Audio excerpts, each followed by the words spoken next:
case briefs, and so much more. LSData's got what you're looking for.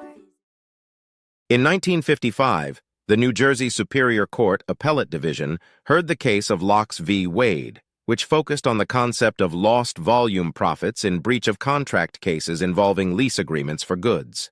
The plaintiff, Locks, had an agreement with the defendant, Wade, to lease a jukebox for 2 years, supply records and replace parts, with proceeds shared and a minimum payment of $20 per week.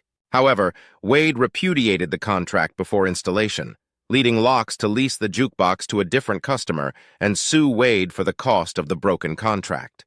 The court initially awarded Locks the full amount of expected profit, $836, but Wade appealed, arguing that Locks should have credited the amount he made from the rental to others when the component parts of the intended machine were leased after the breach. The appellate court affirmed the ruling in Locks' favor, stating that the rental value of the machine was difficult to establish, and noting that Locks couldn't fully mitigate damages by leasing the jukebox to a new customer.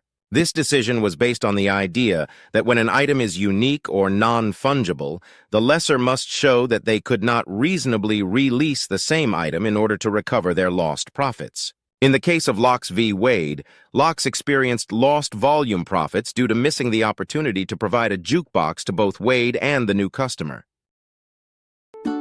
Case briefs, and so much more. LSData's got what you're looking for. Visit LSD.law, elevate your mind. Leave the stress of class.